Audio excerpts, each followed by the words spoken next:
Greetings, everyone. Welcome back to the Coptimizer podcast. I'm your host, Patrick Flanley. Tonight, we've got another amazing guest, Chief Debra Funston, and she is from the great state of Colorado.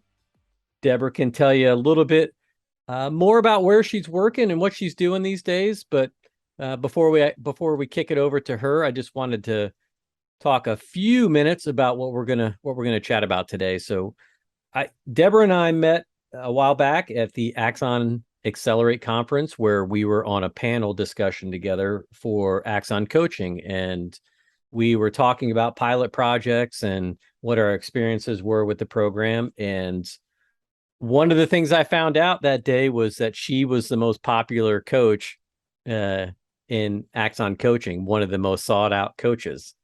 And it made sense after I got to chat with her. I think you, as the listener, will understand why once you get to hear Debra and her story.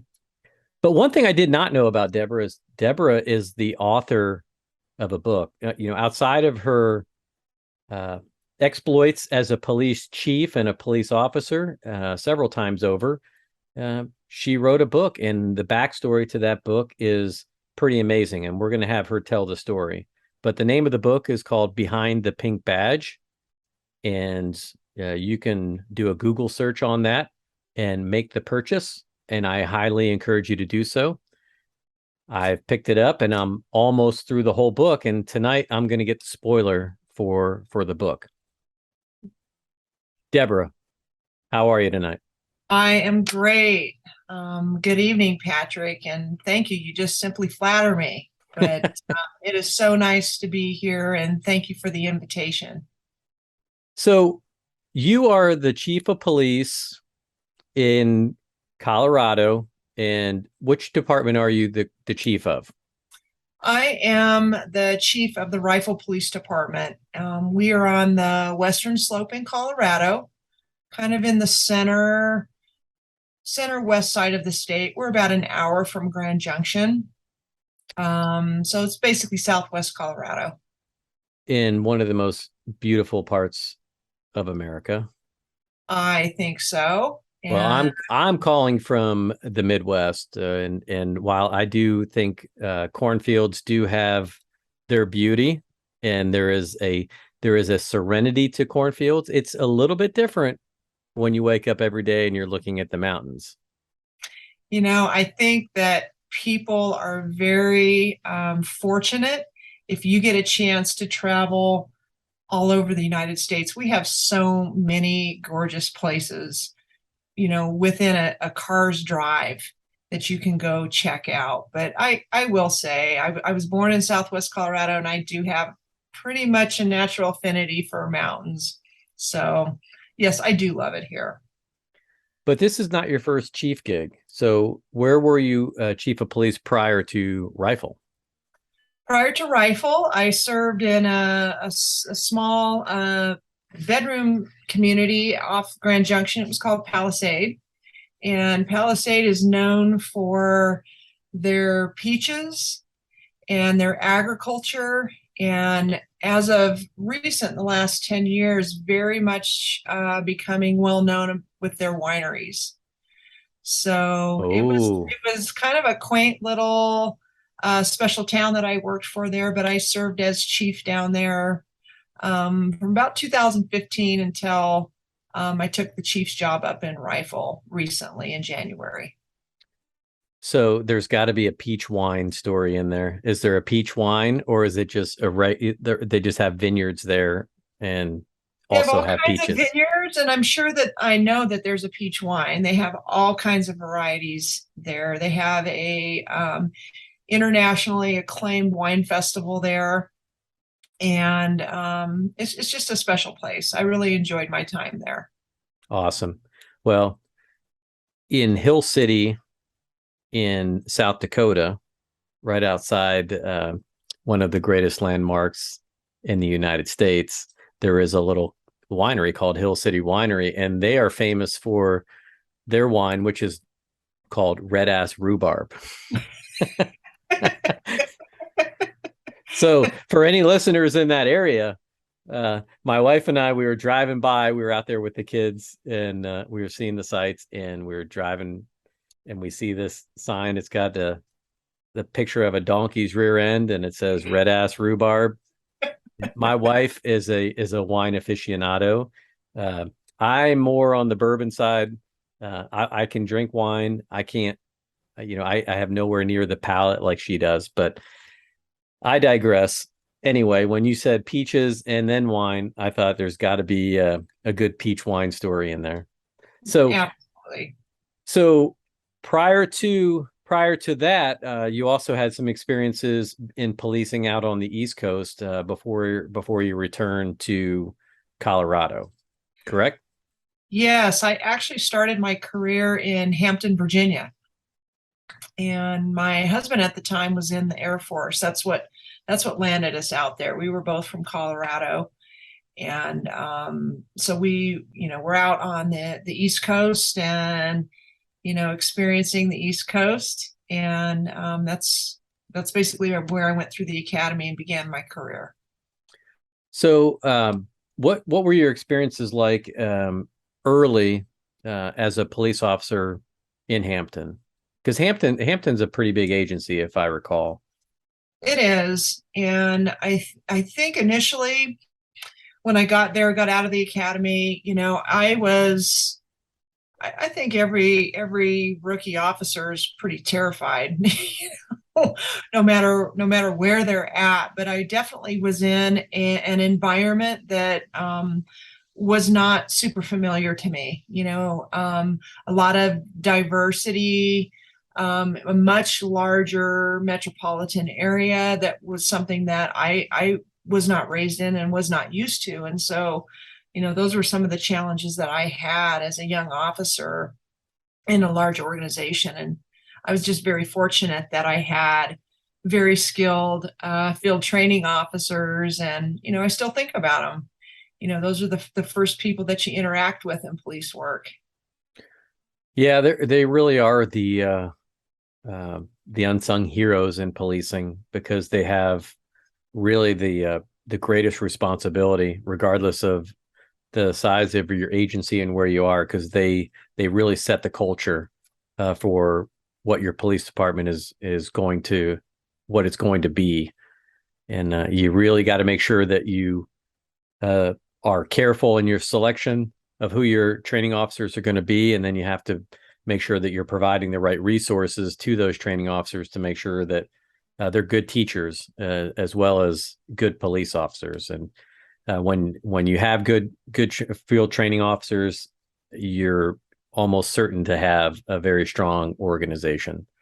So there's my plug for all the FTOs out there. Keep working hard. Exactly. Sometimes they feel a little under appreciated, but I would say, next to them and being a being a new sergeant, being a new FTO and being a new sergeant are some of the most challenging things that any police officer will experience, and also some of the most rewarding. Absolutely. And they really are, there's all the ranks and, it's just, they really are the backbone. And you start with those FTOs and you have good officers out there that are good at teaching young officers exactly, how we need to respond to calls and how we need to treat people, and that's really where you get the bones of it, and then you move on. But you're right. Those sergeants that are still out there on, the boots on the ground, they are invaluable. Well, so you're at a large metropolitan police department on the East Coast, and then you move back to Colorado.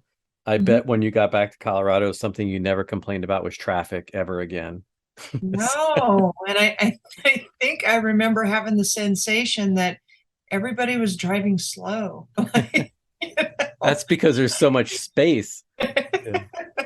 Yeah, I'm originally from the East Coast and was born in a suburb of Philadelphia, and I still have a lot of family out on the East Coast. But and I've been out there over the years for training and different events. But yeah, the East Coast. I love the East Coast because there's it's where all the history is. Yep. in the United States. That's where everything started. But then when you get out west, it's just so majestic. It's so wide open. It's so different. Um, yeah.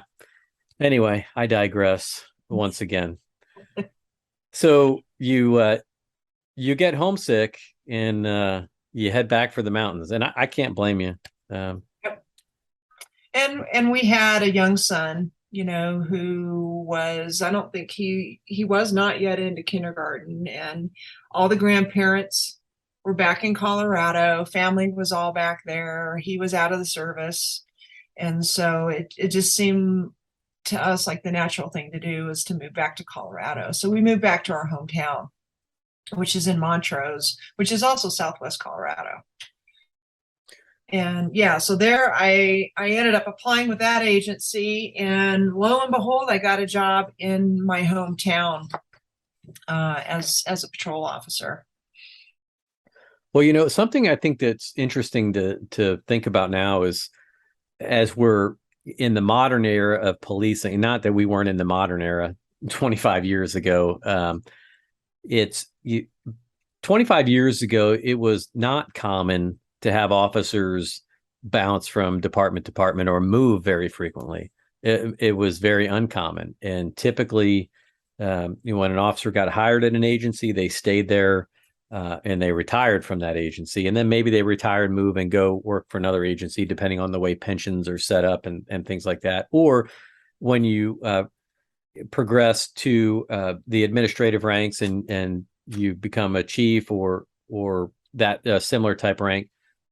Even back then, it was not very common to have chiefs being hired from outside organizations. It was mostly everything came from within. So there was kind of a shift at that time. So you were kind of a trendsetter, even if you weren't trying to be a trendsetter. I think maybe you were on the edge of that, where hey, look, it's possible to start in one agency and move to another, and now we see it all the time across America. It's I call it the cannibalization of policing, because the number of applicants are down across the country. It's a big fight for those fewer qualified people and existing police officers. And now you see the billboards going up, you see the advertisements on TV, you see the internet ads. Everyone's trying to lure police officers from one agency to another, promising greener pastures, better pay, better benefits, better specialties. Everything is greener on the other side, right? Oh, absolutely. And yeah, I mean, and it was hard to get into police departments back then because everybody Yes. stayed, and so you had to basically wait for somebody to die or retire, before they would open up a job. And so I felt very, very fortunate coming back to my hometown after working out east and then coming back and there being a job available. I felt very fortunate. So did you feel like there was a difference in policing style, the way things were taught, kind of the culture or the standards? Or did you feel like, generally speaking, the training was very similar?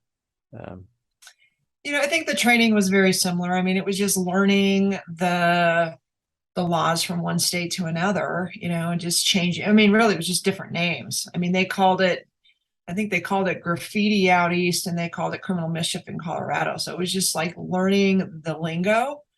But then there's also just there's just, some different ways that you're policing towns. I mean, you're coming from a big metropolitan area where there is tons of traffic, tons of people, tons of diversity, and you're moving back to a small town that everything is slow. There wasn't that many streetlights, and there's diversity there, but it was not as diverse as it is out east. And so it was just, learning different dynamics, and also coming back into a hometown where everybody knows you, and that I felt that it was an advantage for me because I knew everybody. I knew where to go, when I needed something.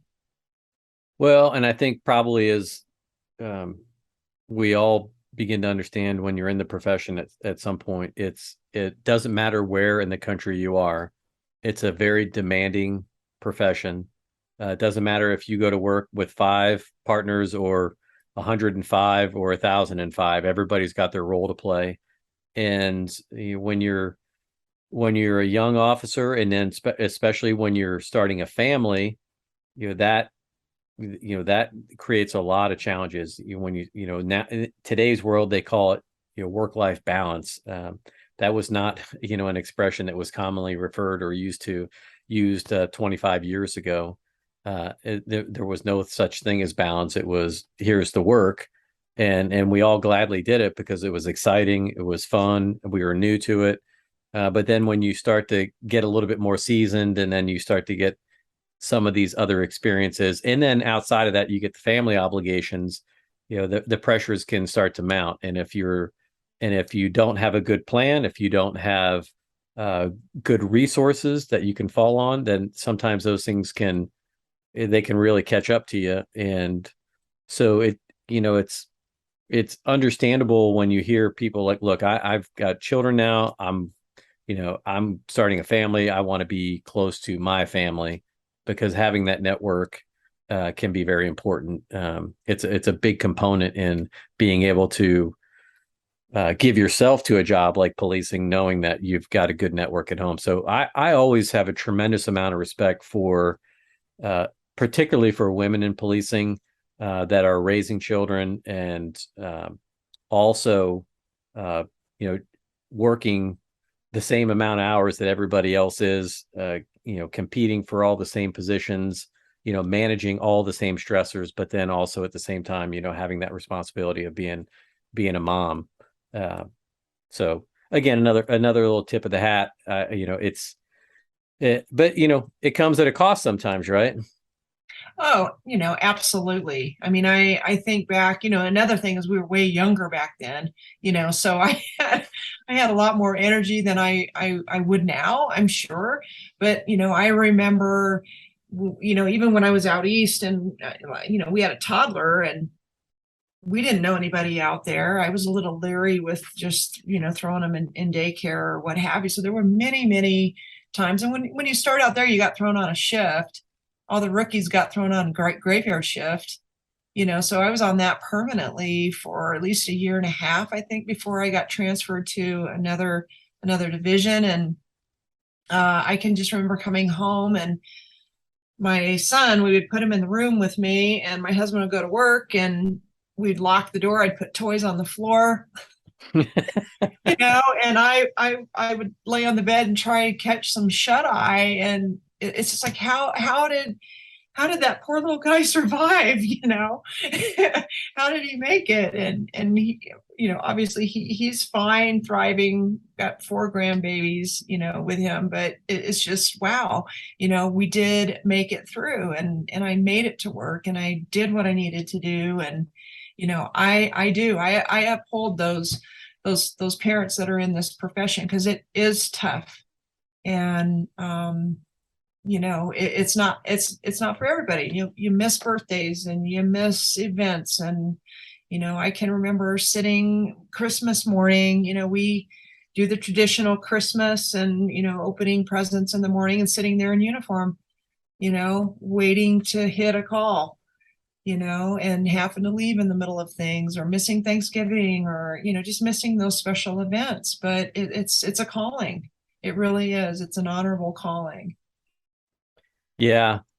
I don't want to get too far off track here, but that brings back a lot of memories. And I worked a night shift for the first 14 years of my career, and mostly by choice, right? Because I loved it. I mean, I didn't want to work days.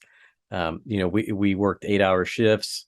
I used to bid Sunday night and Monday night off, or Monday night and Tuesday night off, because those were the slower nights of the week. And, of course, at first, that's generally what you got anyway when you were low in the seniority, Right. because we bid off of seniority. But that's the way I wanted it. And, then, when you start having children, my wife was working day shift. We lived in a small town outside of the city where I was policing. So it was a 15-minute drive to the babysitter.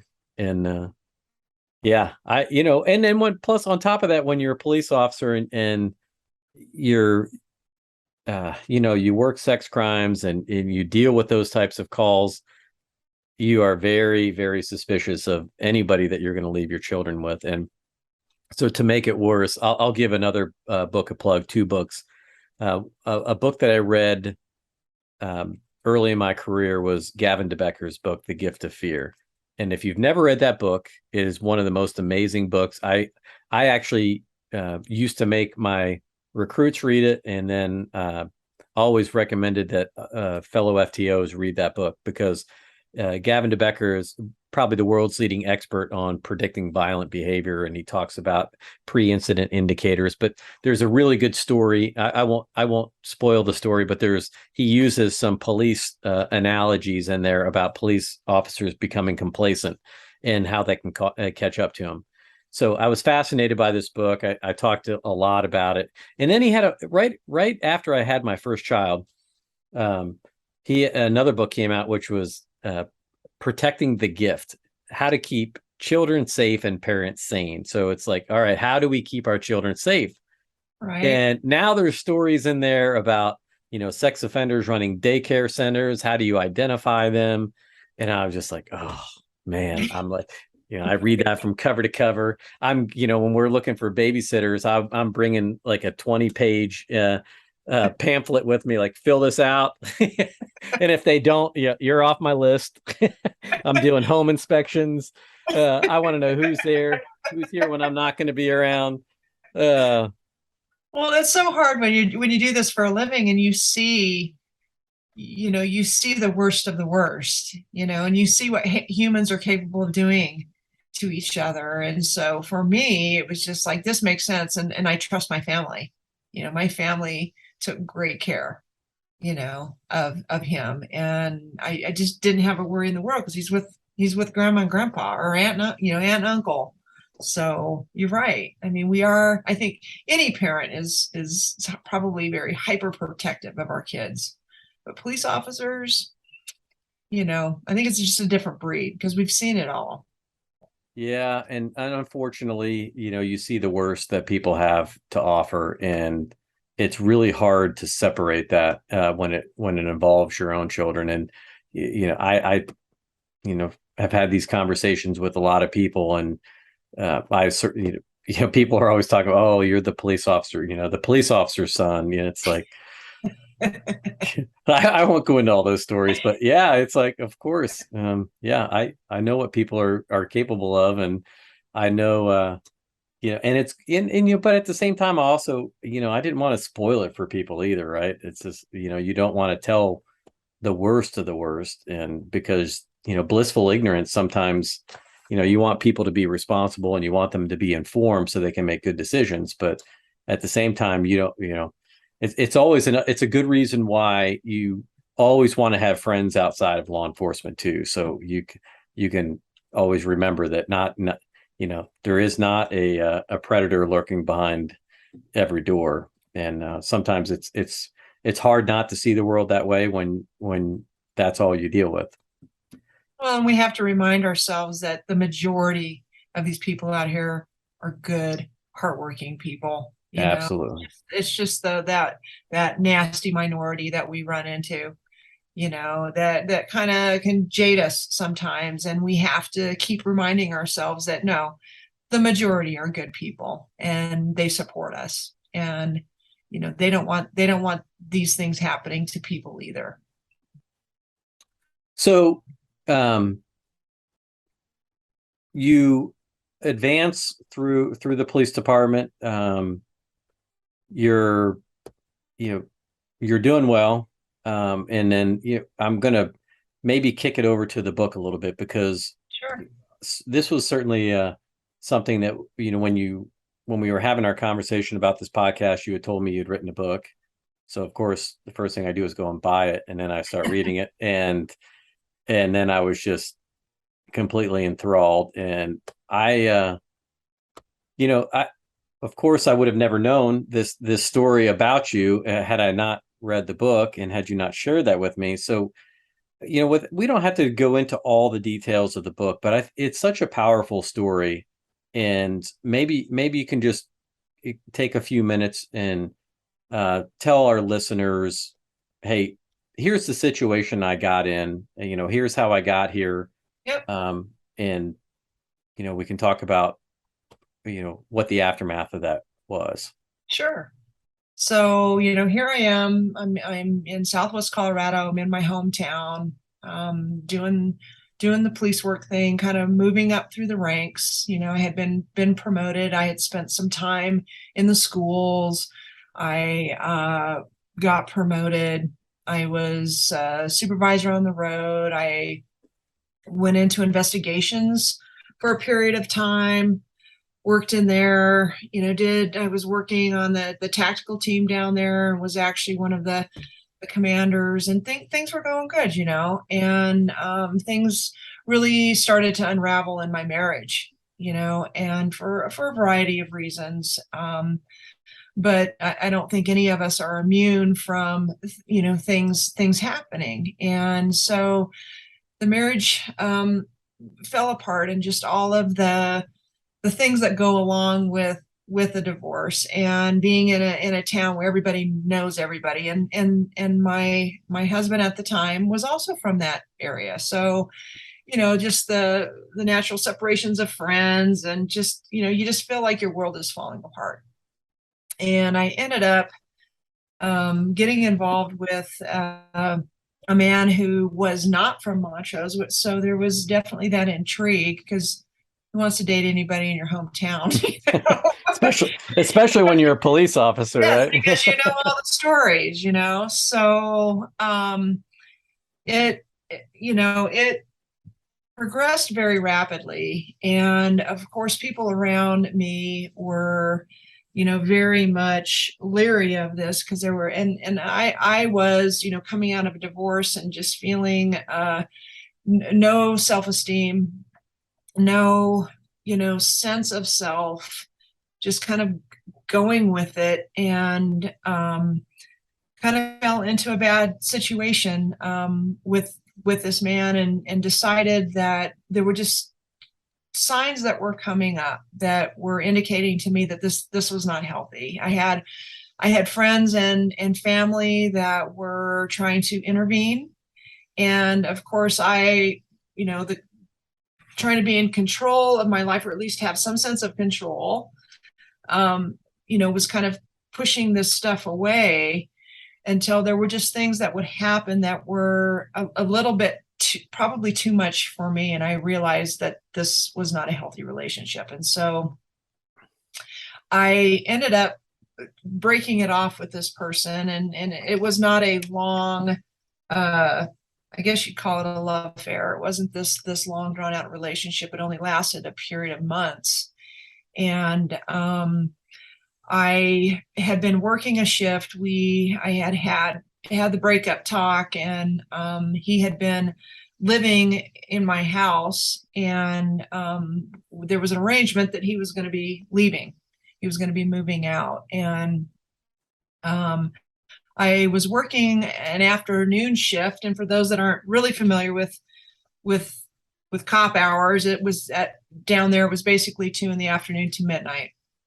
And so various times through that shift, I was kind of going by the house, and it just, the appearance was there was a move out going on. The car was packed, and I thought, okay, maybe this is over. I can finish my shift and go home. And I got home, and he was, at least I thought, was asleep on the couch. And one of the issues with this person is he was an alcoholic on top of all this. And so, here I am, a police officer, and also a mother of a young boy, who I went and checked the liquor bottles to see, had there been some consumption. My son wasn't at home at the time. He was with his father. And it was very apparent that he had probably consumed quite a bit of alcohol. And so I just thought, okay, well, maybe he's passed out on the couch. I'm going to go back to my room, try and get some rest, and hopefully he's planning to leave in the morning. And so I had gone in and taken all my gear off. I was just getting off shift. And back then we kept all of our tactical gear with us. And so all of my stuff had been brought into the house, and I had a pretty large masked, like a wardrobe area where I kind of kept everything, and was just getting ready to get in bed when that was not the plan for the evening. He was very much awake and had barricaded the house and had managed to come in behind me. It was kind of a walk-through closet, so he was able to come in behind me and gain access to all my guns. So yeah, so and just so everyone knows, divorce rates for police officers rank second in the nation. Anywhere from 60 to 75% of police relationships do end in divorce. So it's not, that's certainly not an uncommon thing. And a lot of that is because of the hours and the demands of the job. It can put a lot of pressure and a lot of stress on relationships. And it's also not uncommon for police officers to carry all their gear with them, right? Especially when you're working specialty units and tac squads, because you're subject to call out. You get a call in the middle of the night, you got to gear up and go, and that's just again, doesn't necessarily always make for a stress-free home life as well when you're coming and going and you're living with that. So that's it. So for the listeners here, I know what's coming. They don't know what's coming yet, but it's as I was reading the book and reading the account of this, it was hard for me to separate, just being very candid, right? It was hard for me to separate my police officer self from who I actually am at my house. And so I had to kind of do like one of these, like, okay, let's talk this through. Would I now that I've read your account about what's about to happen, I'm like, thinking to myself, well, how would I have defended against that? What would I have done? What would a police officer be prepared for? And then in the end, the truth is, it's like, you're home, right? And even if it's a relationship that maybe is coming to an end, maybe there's some stressful moments. Sometimes when you're in it, right? And you have some of the warning signs from family and others that are kind of telling you, hey, something's not right here. But you're a police officer, and you're trained to manage these types of things, and so you're bringing a high level of confidence for the ability to defend yourself, protect yourself. So there's my little teaser for what happens next. So he barricades the house while you're in your room, getting ready for bed.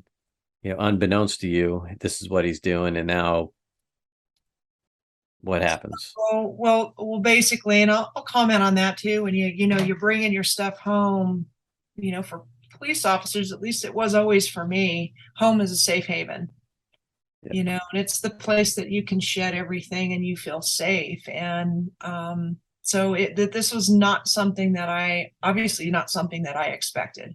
I knew something was off, but I'm not expecting this, in my own safe haven home, So essentially what happened is he came out of the closet and had, at least at that point, had two of my handguns.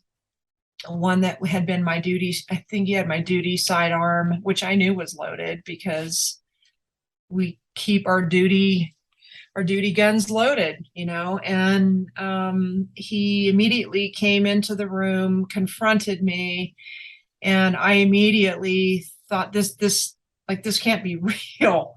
Like, this is not, I can't believe that this is happening. And I think everybody does that initially in these types of things. You think it's not really happening until he shot at me.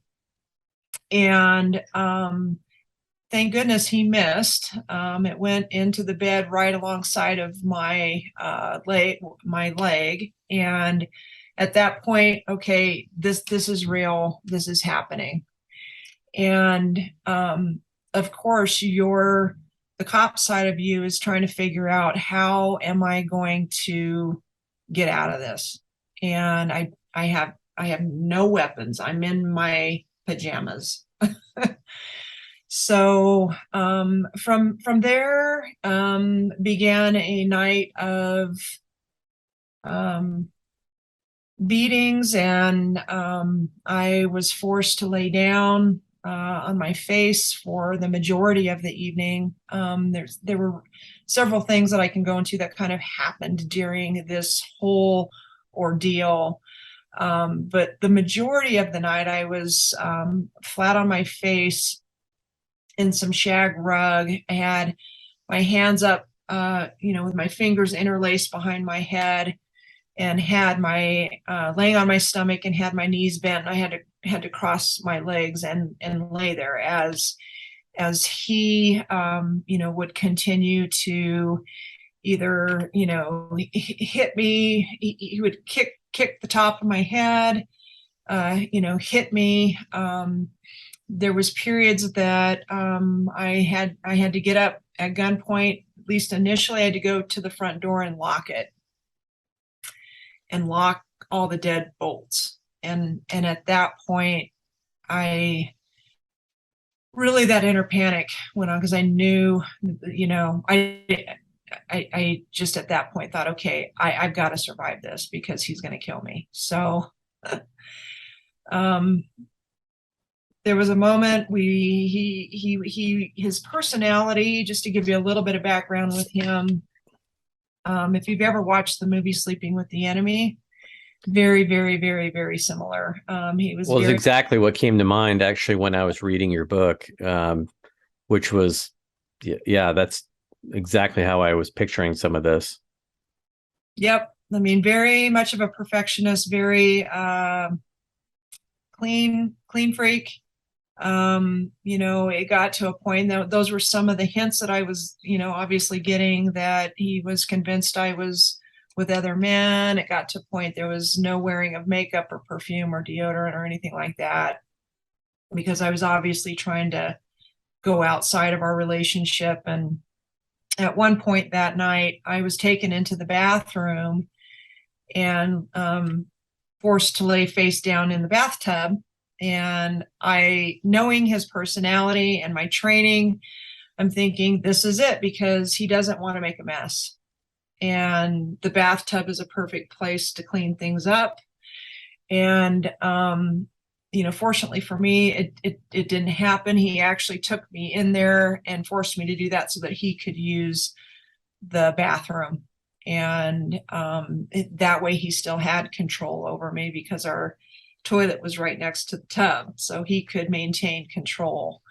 So this type of stuff kind of went on for the majority of the night, and getting hair pulled out and getting pushed around. And I think for me, what was going on is the best way to describe it is, it's almost as though my mind split. So I had one side of my mind that was thinking about all the doors in the house, thinking about windows, which windows could I crash through and get out. And the way that this house was set up is I had pretty much a 2-story drop out of any of the windows in the bedroom. And I thought, okay, that's not going to do well, because I'm going to break something.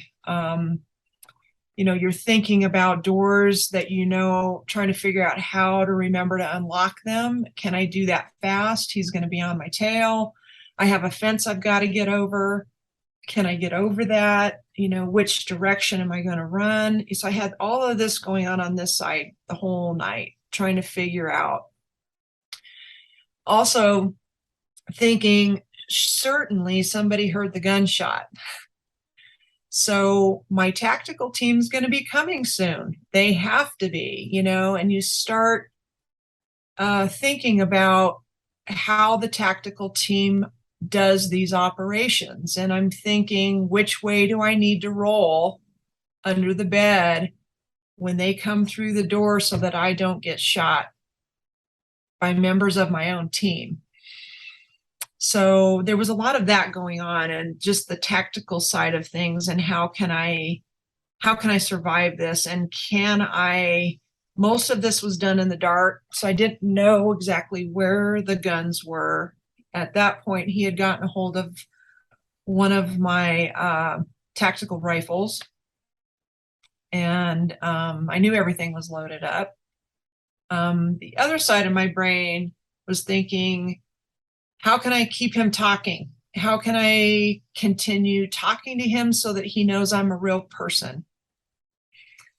It's been my experience, the minute the talking stops, the minute my face is covered, the minute he doesn't recognize me as a person, I'm doomed.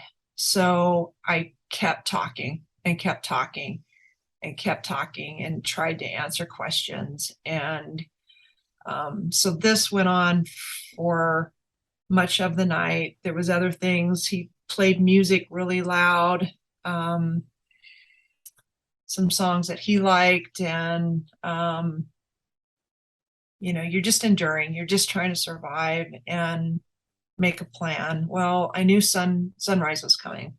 And I don't know if you want me to ruin this for you, Patrick, but Oh no, we're gonna have to ruin it. But before we do that, it's really interesting, that concept of the split brain, because you're a police officer and now you're in it, and you've got the experience of a negotiator, of a police officer, and you're really trying to separate yourself in your own mind about what, the danger cues that you're recognizing. It's impressive that you were able to do this, and it's kind of that, that testament to the survival skills that I think police officers, you're trained, that are trained into you. You're never out of the fight. There's always a way. As long as you're breathing, there's always a way, and you can kind of keep looking for those things. So running through all of the escape routes down to the details about, how long is it going to take? Which doors can I get unlocked? Which window can I survive? And how am I going to jump out of it? How can I get through it? And where will I land? All these things, while at the same time, you're also having to recognize him and his cues and what he's doing. And just a quick aside, I just read it's a story that I read recently about a survivor who was in a sailing across. He was rowing across the ocean by himself, and he winds up. The short version of this story: he gets capsized, and he has supplies to last for a couple weeks. But he winds up being adrift by himself for 7 weeks. He survives the whole thing, but the way that the story is told, he's talking about two people being in the life raft. One is the captain and one is him. And the captain is this figure that is very disciplined, has a plan and a reason for everything. We must not drink the salt water, no matter how tempting it gets. And in the end, the story is revealed that it's just one person. And his brain did that. It split, and he had developed these two personalities, where the one was always looking out for him, and so he wouldn't do the things that he knew that he was going to be tempted to do. So I'm gonna find the name of the book, and we'll share it at the end, or put it in the show notes. But I think that was just fascinating. So enough of that. Let's get it. Now it's sunrise. Yeah, and I mean, there's just a lot of things that are going on, and I would love to read that story, because that's exactly what happened. You have a survival side, and you have a side that's trying to, is trying to develop a plan. And I'm thinking, my legs and arms are numb. Are they even going to work? And so you're trying to wiggle your fingers, without him seeing, to see if I still have any amount of feeling. So, being kicked on the top of the head and just not knowing if I have other injuries. And so, yeah, morning is coming. And where I live is a buzz with traffic. And I'm thinking, okay, I could sense that he was getting very agitated. And I knew, just living in a hometown with family and people at work, knowing that I had gone through this breakup, I knew that the phone was going to start ringing, or someone was going to come to the house, perhaps my mom, just to check on me, or my son could come home, and I could tell that he was getting very anxious and very agitated at this point, and was, it was getting close to what he was going to do. And I could hear him checking guns. I could, and also the light in the room is starting to come up. So I think he's also realizing that I'm going to be able to see things, and that I'm going to be able to see where guns are and where things are. And so I'm sure that to him, that was a possibility, that I think he understood I was not going to go down. I was not going to go down like this, and that I was going to fight for myself. And so what began to transpire at this point was, just some more kicking and agitation and heavy breathing. And at this point, I'm trying to tell him, look, let's just put this stuff down. We can get this figured out. He was asking questions about going to jail, and I knew enough not to lie to him. And said, oh yeah, you're going to jail, but I'm not going to tell you a lie and tell you I'm just going to let you go and not tell anybody. And so there was this back and forth conversation, and pretty soon, I was trying to talk to him about his kids, and he pretty soon said, well, I've made the decision. I'm not going to kill you, but your punishment is to watch me. And so, of course, at that point, I'm thinking, I can't let this person die. That's not what's supposed to happen here. He's supposed to give up, and the rescue team's supposed to come in and, cart him off to where he can get some help, and he started getting agitated again, wouldn't let me move. And at one point, I think he had placed the gun on my head, and I thought, this is it. And instead, he pulled back, and I could hear him breathing, almost like he was counting down, and pulled the trigger, and the gun malfunctioned for whatever reason. And probably contact, probably disengaged. Yeah. Yeah, I don't know. I heard it click, and I heard the cursing, and I heard, this is your fault, you did this. And then I thought, oh no, I'm dead meat now. And I could hear him reaching and grabbing the other gun.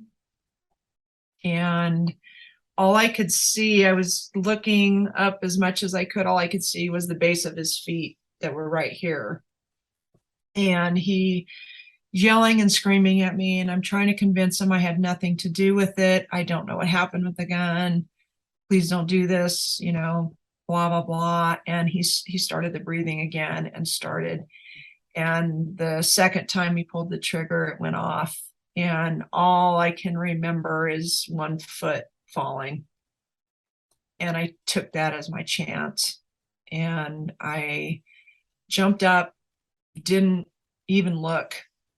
And I ran into my office where I had a police radio. And I was in socks. I was still in my pajamas, and I ran into my foyer to get out of the house, and forgot that I had Sateo tile.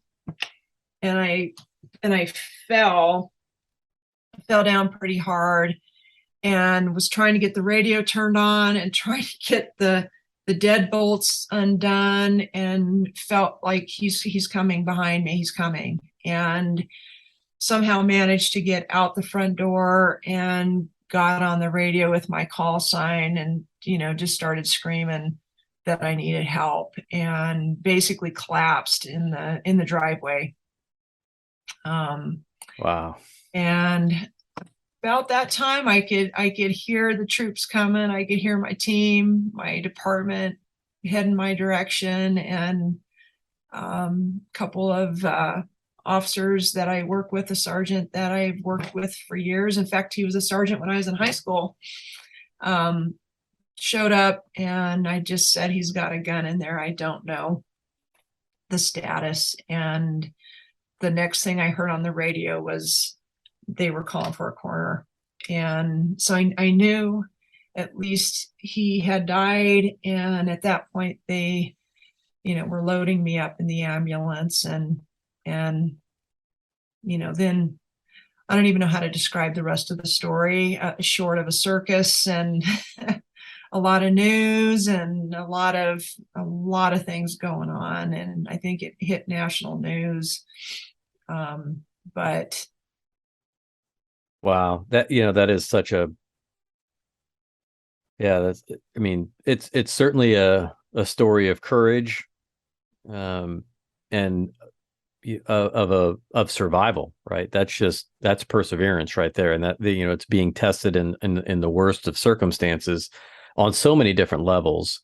And I can't help but to think that that part of you that was always looking for a way is really what helped you make it through that experience. And I have lots of questions. So I don't want to make it this all about that, but I'm just fascinated, by your mindset, and what, maybe so my question would be is, what is it do you think that ultimately was in you that it said, hey, I'm gonna survive this, and this is how I'm gonna do it. And what? Well, some of it is, I mean, a big part of it is my faith. I am a Christian, and I was praying for a good part of that. And so I have to say that a huge part of it was spiritual intervention. I have to believe that, because I think that there is a purpose for why I survived this and for what I do for a living. The other part of it is just as a police officer and having that mindset to survive at any cost. I think a lot of people, maybe it's not just because you're a police officer, but I think as a human being, I don't think that we give each of ourselves enough credit, in that there is a huge amount of strength that each one of us have inside of us to get through situations. And sometimes there's people that have to draw upon that.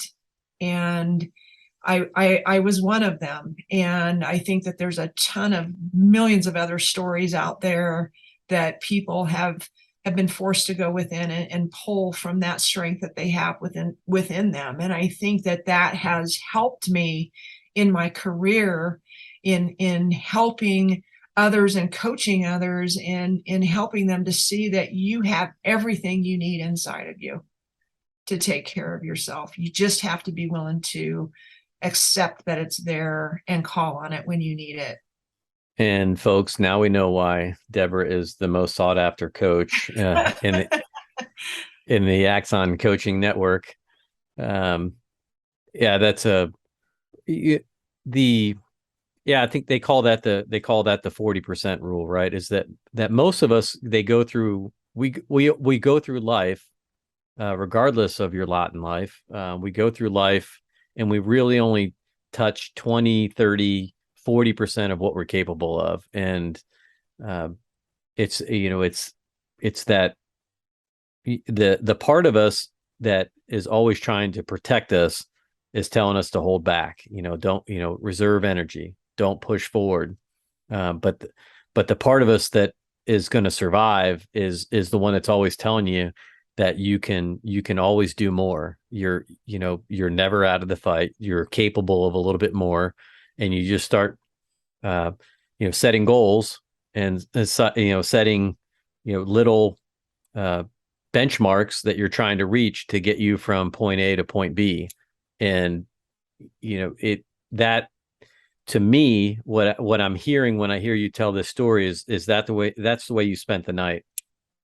Was you knew you were in a dire situation, you recognized the seriousness of it, and while sustaining that type of physical, verbal, and mental abuse, you still found ways to create little benchmarks for how you're going to push through.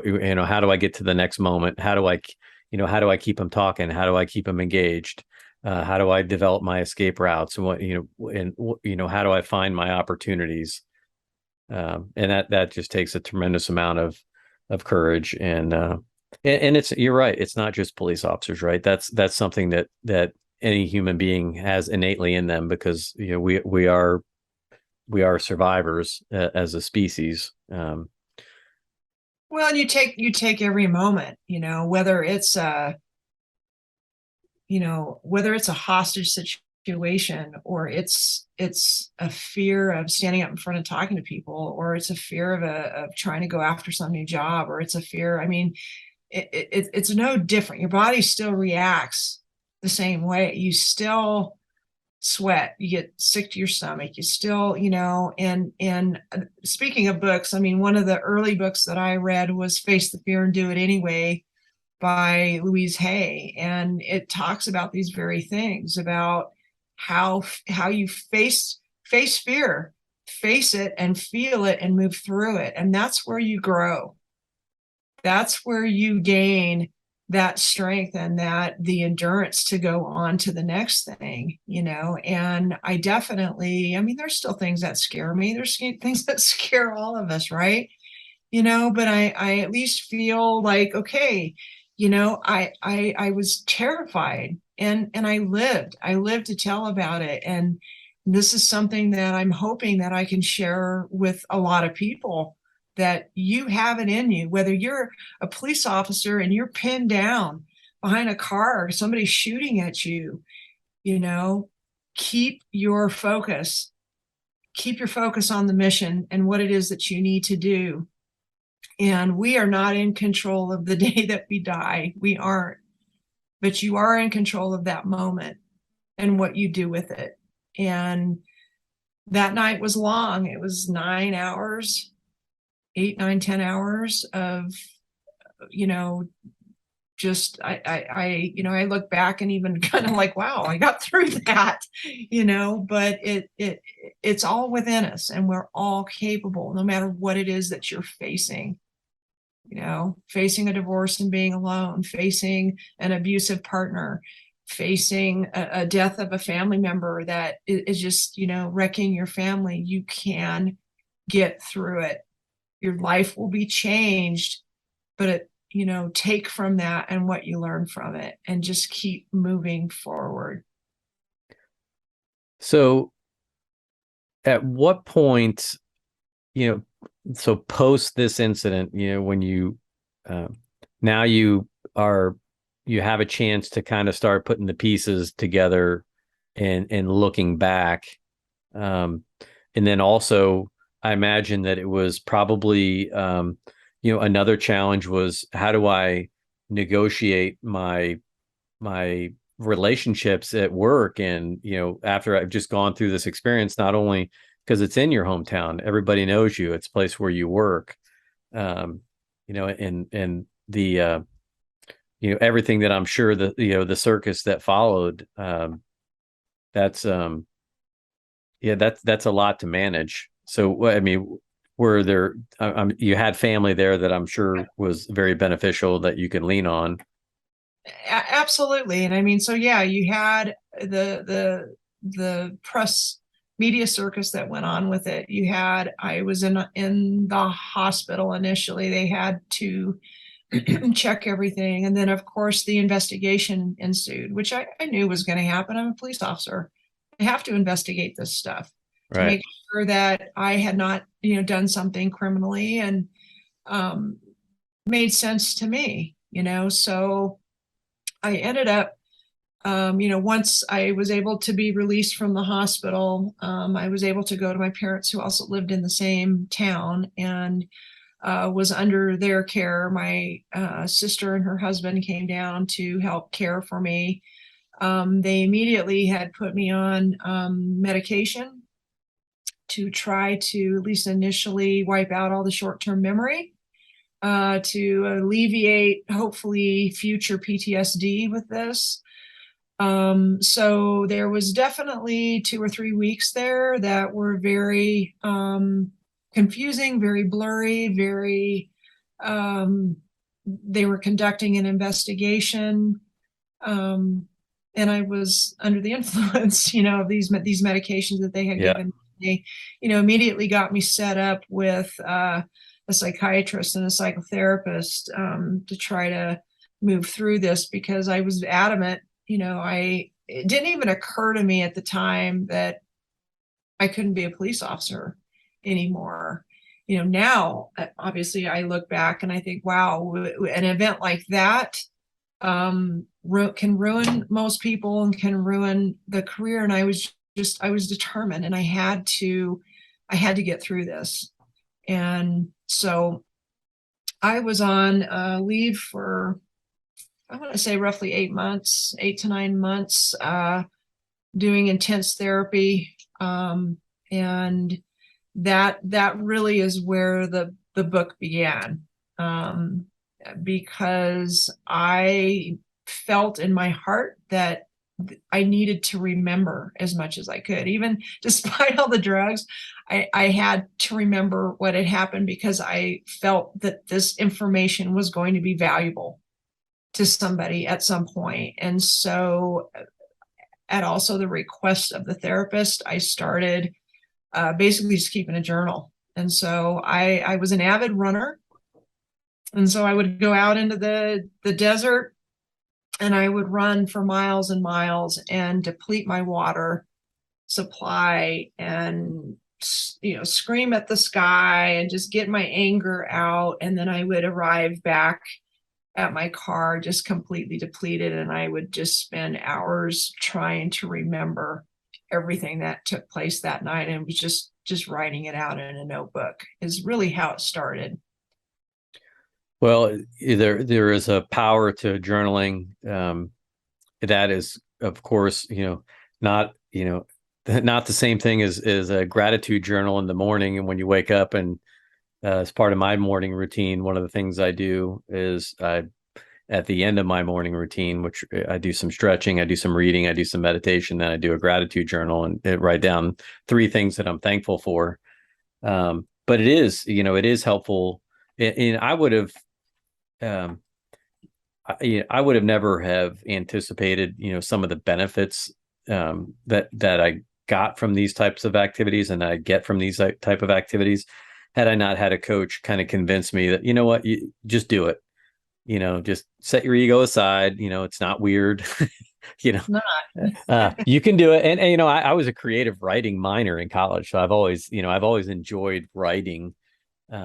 When you're a police officer, there's not a lot of creativity in what you're doing. It's more of a, you're more of a journalistic writer, and just a fact finder, and you're writing down, pretty monotonous, things, but it is, the act of journaling can be a very powerful thing. So this was over 20 years ago. So journaling probably wasn't even a word. Right. I mean, it didn't have the grip that it does now. I mean, it was just write stuff down. And for me, it was like, write it down, because then I can forget it. At least if I get it on paper, I can then forget about it and I can go on to the next thing I'm trying to remember. So, I mean, that really is how it started. Um, Well, now my gratefulness is, every day I'm here, so. yeah. And there's another benefit to running, right? And uh, another amazing book. Keep quoting books, but uh, it's Jonathan Rattay. He's a Harvard professor, but he wrote a book called Spark. And in the book Spark, and he had a follow-up book with another author that they wrote called Go Wild. But in Spark, they talked about uh, the production of BDNF, brain-derived neurotropic factor. It's produced in the gut, and it's produced um, as a byproduct of exercise. So exercise is the best way to elicit the production of BDNF, and it is the base for all your brain hormones. So serotonin, dopamine, GABA, these things that your brain needs to reach homeostasis. And there's artificial ways to try to seek that balance. There are certainly medication pathways, but a lot of people don't recognize that the runner's high, and maybe one of the things that drives you to run is that it's also really the subconscious. See, and I'm not a psychologist by any means, so please don't anyone try to misinterpret me. I'm just there are reasons why some of our best ideas come as a result of a long run. It's one of the best ways to de-stress. But there is a physiological response in the body that's happening to exercise as a result to the exercise and the physical activity. Those results can often be amplified when you do it in nature. So you're in a perfect place to be able to experience, I think, some of the benefits of not just exercise, but exercising outside. And then certainly you were under the care of a trained psychiatrist or psychologist to help you navigate this. And again, this is in the days before most of us really even knew what an EAP program was, right? Right. So maybe briefly, what was your experience with your agency? Was it something that the agency requested that you do, or was it something that you sought out on your own? What did it come from? Maybe the emergency room, the physicians in the emergency room, or victim advocate. What did that look like? You mean just the process of that? Yeah, just the process, yeah, of how okay, this is a pretty traumatic event. This is not something that most people are ever going to experience, let alone survive, and then have to move on afterwards. So, well, I have to say, my agency, and again, this is over 20 years ago. So you're right, EAP and officer wellness, peer support, all of that was not that was not something that went on in the 80s and the 90s. It was toughen it up, yeah. figure it out. And so I think that especially this situation was very, very brand new to my agency. And so I give them a lot of credit in how they tried to maneuver through it, basically for something that they've never experienced. And I'm sure that they were reaching out, they were relying on the doctors to tell them what to do at the time.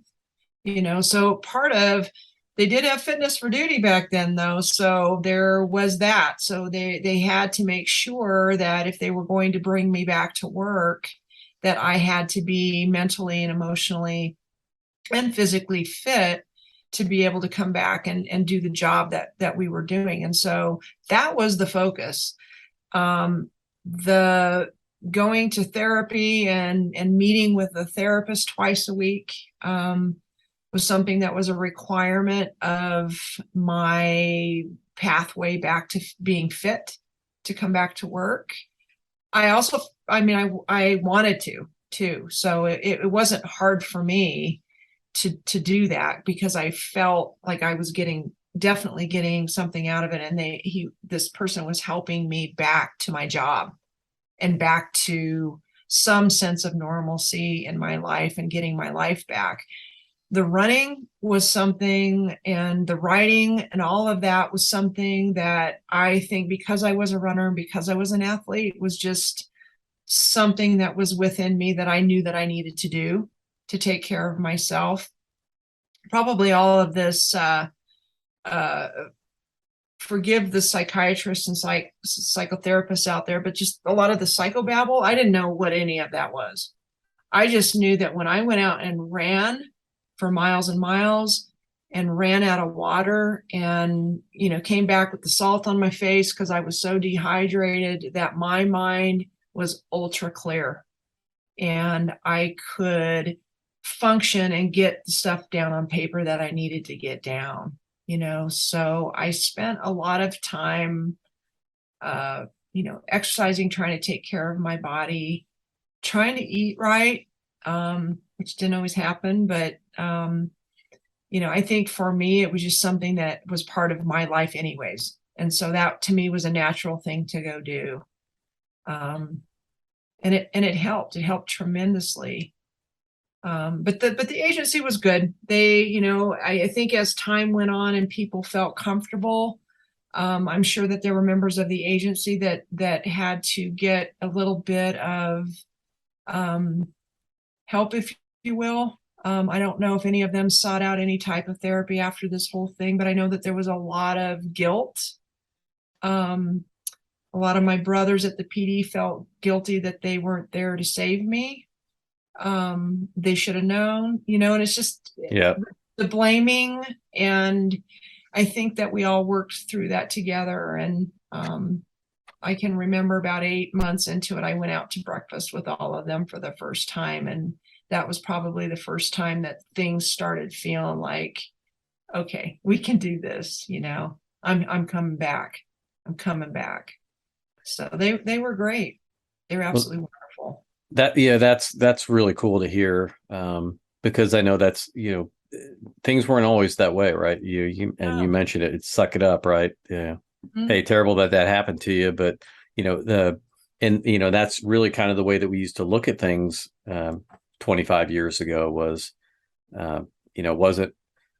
And I don't want to say it was like an intentional way to do it, to add harm onto trauma, but there was, when when officers were involved in police action shootings, things like that, it was, there was not a lot of attention given to what are the after effects of this. And, and I think now we have recognized that, that's not the appropriate or the correct way to manage that type of trauma, that type of stressful event. And so it's awesome, I think, now seeing what is out there and the resources that are coming our way. I think there still needs to be more. There's still more work to be done.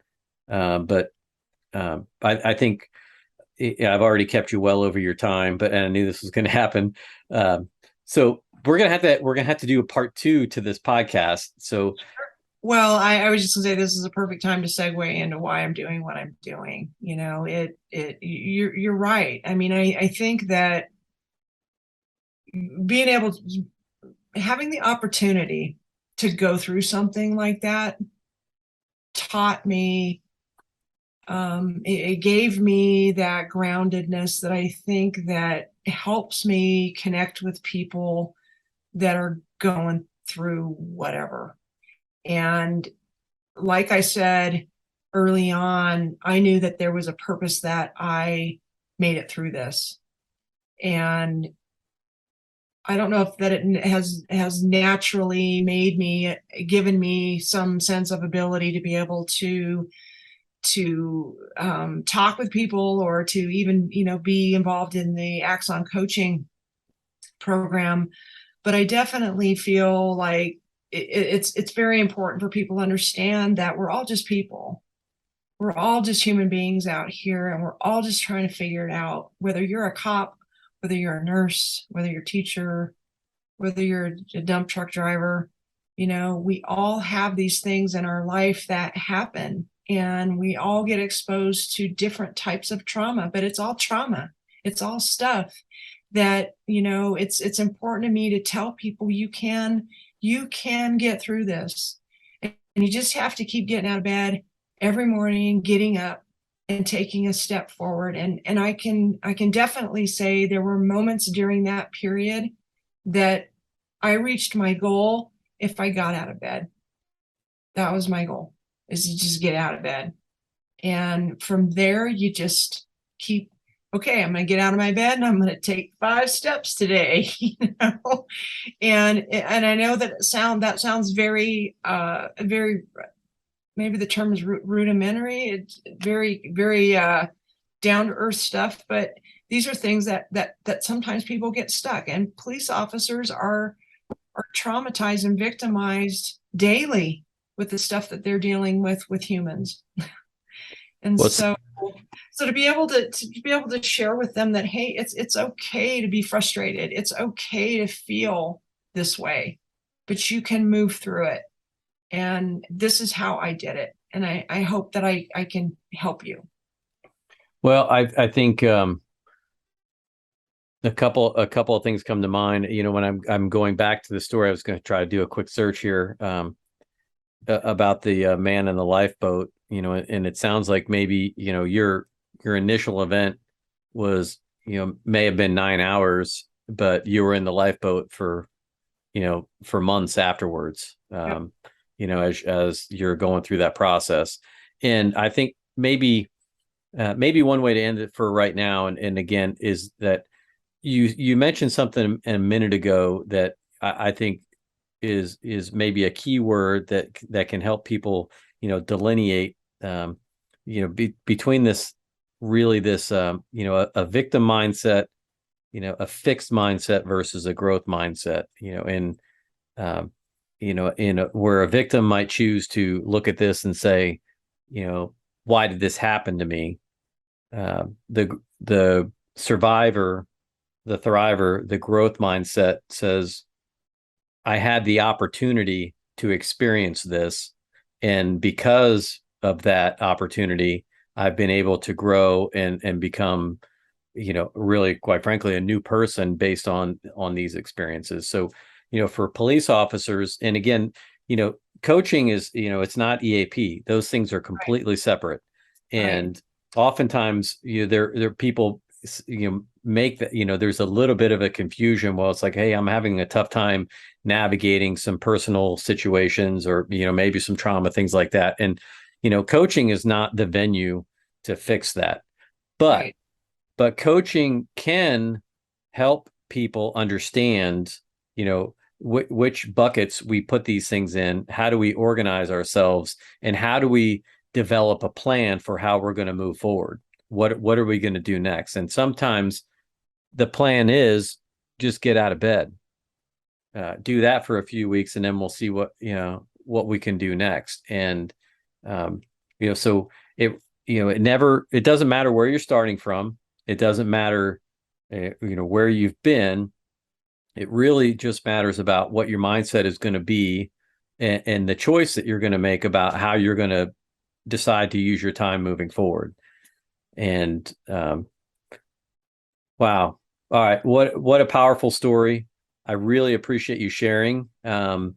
Maybe let's any final words on this, and then we'll make it a wrap for this episode, and we're certainly going to bring you on again in the near future, because there's a lot of questions that I have written down. Thank you. No, Patrick, I think you nailed it. I mean, sometimes, having somebody standing next to you, or just on a Zoom call, looking at you, saying you can do this, and try this or try this. I'm not a psychiatrist. I'm not a psychotherapist. I don't know how to fix some of those things, but I do know some of the things that I did to survive and to move past, and you're not even necessarily moving past it. You're just taking it with you.